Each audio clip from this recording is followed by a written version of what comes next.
Thanks, Rita. You're watching South East Today. Our top story tonight.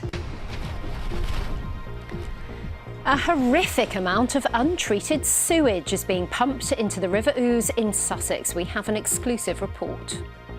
This has happened now several times since we've been filming just this morning. This is the outfall, and what's here is untreated sewage. Family members, not possessions. The new petition calling for the law to recognise the emotional bonds between people and their pets.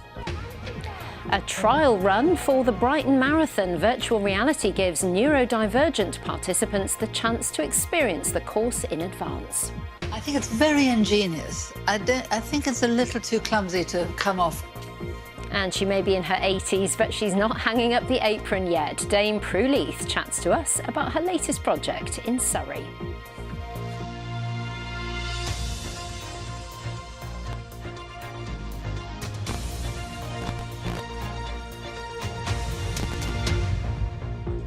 Hello, welcome to the programme. I'm Ellie Crisell. The amount of untreated sewage being pumped into the River Ouse in East Sussex is horrific, according to environmental campaigners. For 3 consecutive years, there have been more sewage discharges in the Ham Lane area than from any other storm overflow in the southeast, including almost 600 hours worth in the last month alone. Southern Water says the discharge is heavily diluted with groundwater that has entered the sewage system through joints in the pipework. Our environment correspondent Yvette Austin has this exclusive report. Untreated sewage being pumped into the River Ouse in Lewes. It's a warm, dry April morning and the outfall known as Ham Lane is almost constantly in operation. Absolute horror. It's really horrible. Just downstream from us, I've just seen some egrets, there's a lot of wildlife around here. This is in addition to all the road runoff and all the other pollution that this river is facing. It's a really sad indictment of how broken the system is. Southern Water, which operates the outfall, publishes data on when and for how long discharges happen. This site has been the worst performing in the southeast for 3 years running. In 2024, it discharged for 4,800 hours. That's around 55% of the year. But that's not all. In March this year alone, the driest for 60 years, spills have lasted for nearly 600 hours. That's nearly 80% of the month. This has happened now several times since we've been filming just this morning. This is the outfall, and what's here is untreated sewage, water that's gone down the drain. The only thing that will have happened to this is that it will have gone through a screen to take out any objects. Southern Water says the discharge is heavily diluted with groundwater, which seeps into the sewage system via joints in the pipes. So if you know about it, why don't you do anything about it? So 30 years ago, people weren't so concerned, but now they rightly are. And like any business, we have to respond to what our customers are saying. So our customers are saying, we want you to do something about that. And the government storm overflow reduction plan has given us the kind of vehicle to get that put in our business plan so we can start addressing this problem now. The company says it plans in the future to line the sewer pipes to prevent the infiltration of groundwater. Yvette Austin, BBC South East Today, Lewes.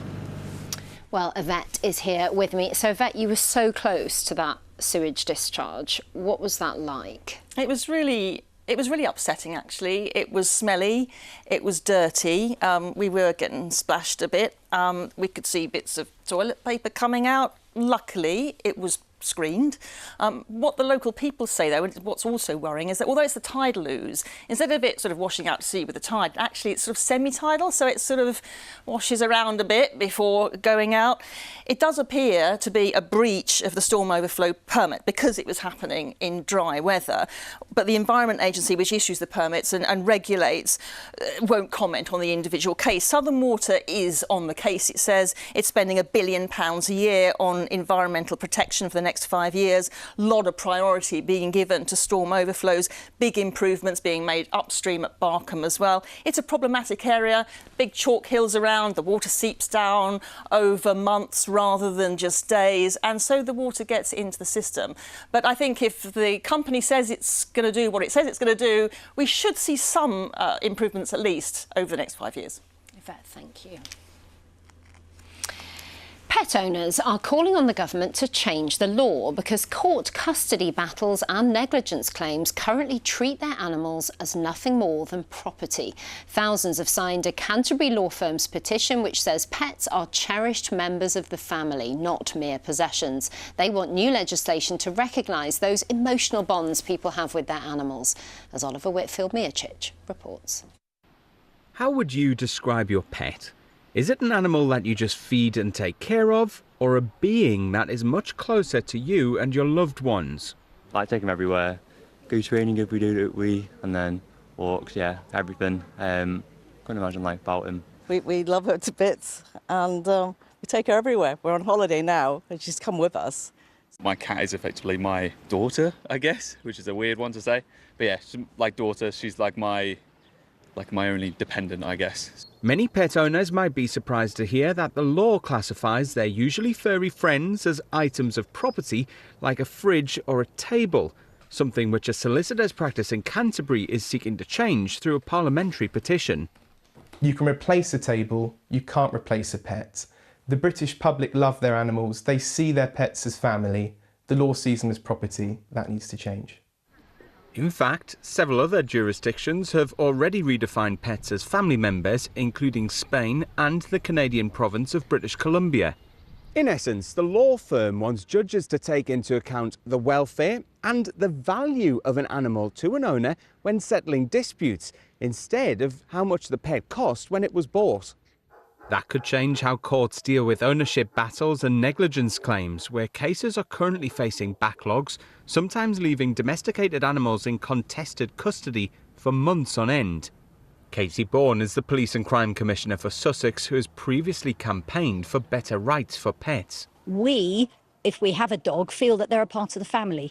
If they are then separated from their owner for a long period of time, which can happen, this causes immense distress on the animal.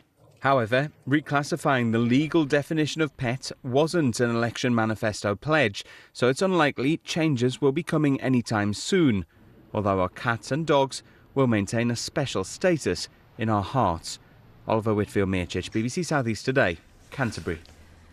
A teenager appeared in court accused of murdering his father and attempting to kill a woman and another boy in a suspected knife and hammer attack. 19-year-old Fabio Boltros Farag has been remanded in custody following the hearing at Lewes Crown Court. The emergency services were called to a house in Brighton on Tuesday where they discovered the body of 57-year-old Imad Boltros Farag. Plans to expand an offshore wind farm in the Channel have been approved. Rampion 2 will see the existing wind farm off the West Sussex coast almost double in size with 90 new giant turbines. RWE Renewables says it will help to cut carbon emissions and could power over 1 million homes. Kent police say a clampdown on vehicle theft has led to a significant increase in arrests. Seizures include a Mercedes stolen from Westerham, which was recovered in Essex after the recovery truck it had been loaded onto was pursued through the Dartford crossing.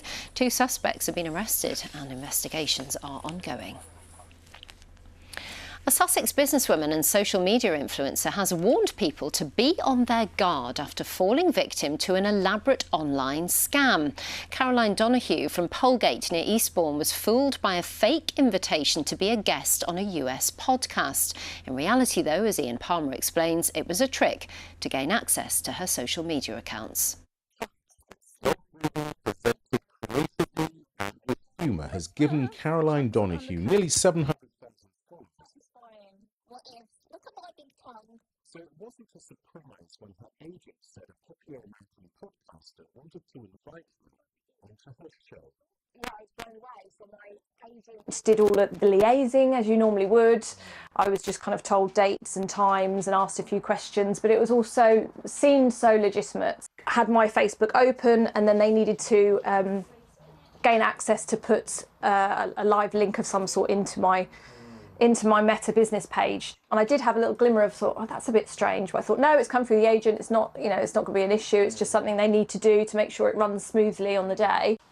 On the day of the interview, the mother of one couldn't contact her host. Days later, Caroline realised she'd been tricked into allowing a fraudster full access to her Meta business account. Never give out your password, never give out your login information to log onto any of your social media accounts. You have, and within social media settings, you have the option to add collaborators, and this is a safe way to have somebody maybe post out on your behalf, but you've got the authority to maybe get rid of that person. If you find yourself that you are hacked, contact the social media platform straight away.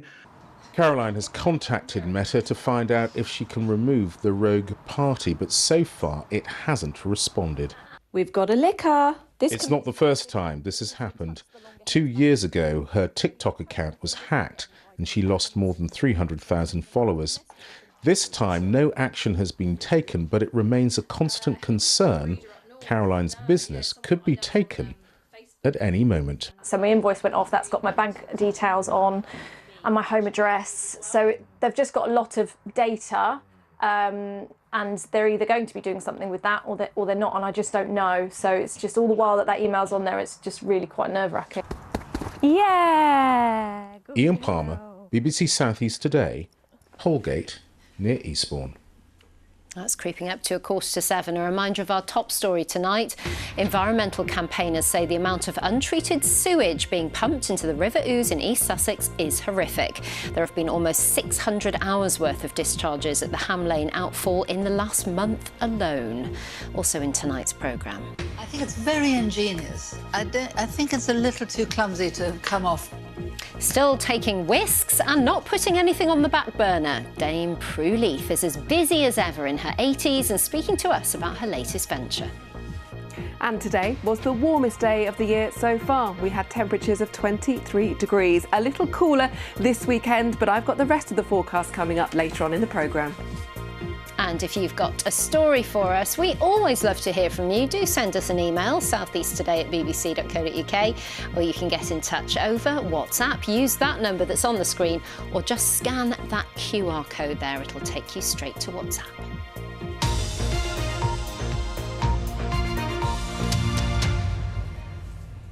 Now, runners are limbering up, preparing to flock to Brighton for one of the biggest weekends of the South East sporting calendar. Around 20,000 people will take part in 3 events: the Brighton Miles, the Brighton and Hove 10K, and the main attraction, Sunday's Brighton Marathon. It's the 15th anniversary of the event, which was staged for the first time in 2010, with more than 130,000 people completing the 26.2-mile course over the years. Well, our sports reporter James Dunn is live for us down in Hove this evening. A beautiful evening, James, and the organisers will be frenetically doing that last-minute prep. Absolutely, but lots have been done today. You can see that the finish line there has gone up behind me. That will all be lit up come Sunday as people come over that line, some with personal best times, others thinking of causes close to their heart. At an event like this, everybody has their own reason to run. A mix of exhaustion and euphoria after 26 miles. This is the feeling runners are chasing this weekend. But for Alex Sawbridge, one marathon's not enough. He'll run the course in reverse before doing the official event. Raising money for pancreatic cancer is part of a wider challenge in memory of his mum, Jo, who lost her battle with the disease 5 weeks ago. It was always going to be a big challenge, but I always hoped and kind of prayed that my mum would be there to be supporting me at the time. I've got my mum in my thoughts, and I'm hoping that she's going to kind of help push me around, especially during the times when it gets really hard. Running for the Stroke Association, Jason Parker's already come a long way just to get to the start line. 5 years ago, he had to learn to walk again after a major stroke. He's here to prove the power of recovery. They tell you that there's like a 6-month window for your brain to recover from something like this. And here we are 5 years later. I'm still improving most days. And that's hard work and determination as well. Being trialled for the first time this weekend is a new app to help neurodivergent runners prepare for the intensity of mass participation events. It's getting an understanding of where you are, the noise, the sounds, what to expect. Chris Ford has autism and ADHD and suffered with panic attacks at his first ever marathon, which prompted him to set up what's now the country's biggest run club. People like me, you know, who's going along to these events, and it is a big thing. to go to something like where there's so many people, so much sensory overload, it can be really overwhelming and it can be exhausting. Before you've even started the race, you're exhausted. And it's, as I say, it's really tough. So something like that, to give you a feeling of it, it's brilliant. It's almost like you could smell it. 4:13. If you want to get somebody like your kids or your family or anybody that's particularly nervous and they just want to discover what it's like to experience something without all the pressures of going in and experiencing it, this is what this could be done. So very practical, really helpful for people of all kinds. The 3 days of festivities have already started, with 200 people pounding the pavements this evening. We're going to have a shakeout run. We're going to loosen those muscles and get our heads straight for Sunday. And after that, we're going to come back and we're going to stuff our faces with pizza and pasta and carb load till the cows come home. Final preparations are now underway. It's time to warm up and carb up for the challenge ahead.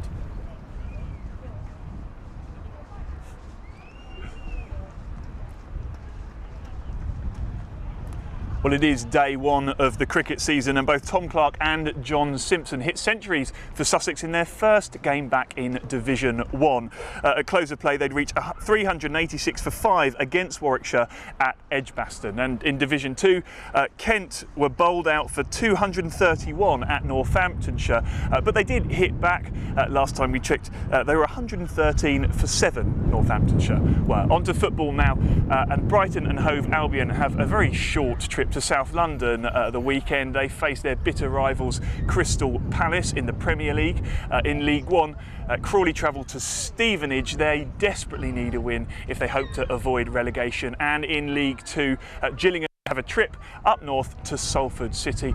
Finally, good luck to Whitstable Town this weekend in the second leg of their semi-final in the FA Vase. They travel to Gloucestershire against Hartpury. They go into the fixture with a 2-0 lead and they just need to stay ahead, and they will have their first ever trip to Wembley for the final. Going to be a big weekend here in Brighton and beyond. Let's hope that the weather holds out, Ellie. Indeed, forecast coming up. Thank you very much, James. Looks gorgeous down there. Nitin Sawhney is a multi-award-winning composer, performer and producer who's collaborated with the likes of Paul McCartney, Sting and Annie Lennox. James Taylor, best known for his funk band The James Taylor Quartet, has an equally stellar career spanning more than 40 years. The two Medway maestros grew up a stone's throw from one another in Rochester and Strood, respectively. And as Fiona Irving's been finding out, they're preparing to perform together this summer at the Barbican in London. Introducing Mr. John Wilmot on saxophone here.